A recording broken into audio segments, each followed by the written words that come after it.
Hello and welcome back to my YouTube channel.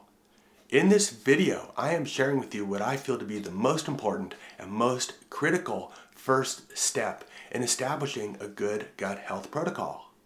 In this video, I'm going to share with you the same information that I shared with my thousands of patients in my functional health care medical practice. And as you know, the gut is so important for health. I mean, whether we're talking about whether you simply have gut and bowel symptoms, or whether you're looking at your gut vis-a-vis your fatigue and energy level, your production of neurotransmitters, your cardiovascular health, your brain health, we're finding in our contemporary literature that really the gut, that for so many years was put off as kind of a secondary organ, actually drives so many critical processes in our body. So what I want to do is in this video give you first a simplified perspective of what's happening in the gut by dividing it into three distinct different sections.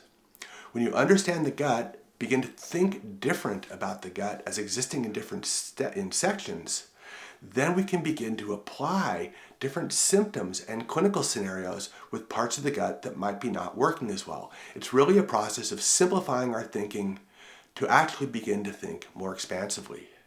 My name is Scott Resnick. I'm a functional medicine doctor, and I'm making these videos because I want to give you the tools, the tips, and the techniques that I have shared with my patients for more than a decade to help them get on to a road of health. I think we're in an exciting time in medicine because you have access to so much of this testing. I just want to help to be your guide and show you an appropriate way to use the testing and the treatments.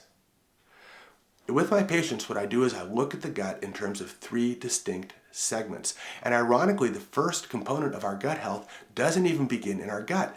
It begins in our brain. So what we know is that as the human body prepares itself to take in a meal, there's something known as a cephalic brain, gastric response.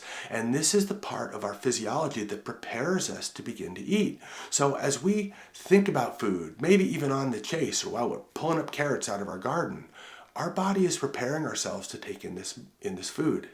It's doing it through the production of salivary enzymes. We all know about Pavlov's dogs, right? He rang the bell and they began to salivate. Our body does the same thing. As we prepare our body to consume food, we are also beginning the production of our gastric acids in our stomach. And as you know, the gastric acids are so important for breaking down proteins, which are polypeptides, multiple amino acids, into the smaller amino acid chains that can be easily digested and not confused as a foreign or threatening protein. So the first part of our gut actually begins before any food even enters our gut, and this is through the cephalic phase. So what I want you to do in your gut health protocol is begin to establish a practice where eating has a component of ceremony to it. So if you're jumping in your car, driving down to the McDonald's, and stuffing a burger and fries in your face as you drive back to work, that ain't it. A ceremony involves cleaving off a little time, sitting down, maybe even going through the extra effort of having some cloth napkins, a small candle burning at your table side.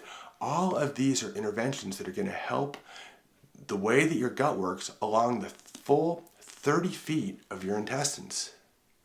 So part one of the gut really begins in our brain, and it works with consuming food in our mouth. The first step you can do to improve your gut health protocol is chew your food.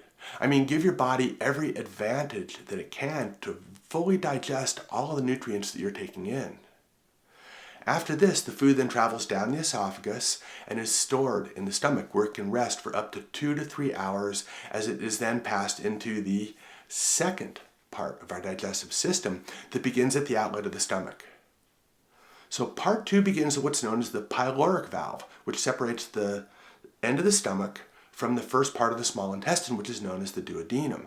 Now, the first 10 or 12 inches of the duodenum is where a lot of activity happens, because this is where the ducts from the gallbladder and the pancreas discharge their juices to begin to help digestion along the small intestine. Now, this is really, really important, because what happens is if we're not digesting our foods appropriately, two things happen. The first is we don't get the benefit of the digested foods, and you may be passing poorly digested protein or poorly digested fats into your stool. But more importantly, and I think this is where this begins to impact really the bigger picture of our health, is a concept known as molecular mimicry. Molecular mimicry is the concept that because of poorly digested foods that pass along our gastrointestinal tract to be evaluated by our immune system, if we don't have appropriate breakdown of these proteins into their amino acids, at a certain point, our immune system could confuse these proteins for something else in the environment. I mean, just imagine having an immune system that thinks it's being exposed to, say, a coronavirus when there was no coronavirus in your body. This is the concept of molecular mimicry. And we know that a number of autoimmune conditions are, in fact, associated with different bacterial patterns, molecular patterns that are found in the gut. So in the second part of the gut is where we digest the food and take it across this single layer lining of the gut into our bloodstream. The immune system has an opportunity to maintain its greatest degree of surveillance along this second part of the gut. So I like to ensure that people have chewed their food, know that they have adequate gastrointestinal juices and pancreatic enzymes because these are so important. So understanding this and understanding where these foods are digested and absorbed is the second critical important step in developing a protocol for the gut. The third step for establishing a healthy gut begins at the terminal part of the ileum, the last segment of the small intestine, and it begins at the onset of the colon. Now, the colon is important because it houses the vast majority of the 100 trillion bacteria that live in our body. And as we know, these bacteria are really important for maintaining the production of neurotransmitters, for modulating our immune system, and for developing neurotransmitters in our cognitive and brain health as well. In the third part of our intestines is where we store our stool, where the gut bacteria reside, and it gives us a final opportunity to balance our water balance in our body. So there you have it. Before you set out on any course of action to optimize your gut health with any kind of a protocol, it's important to understand that our gut is really broken down into 3 distinct sections.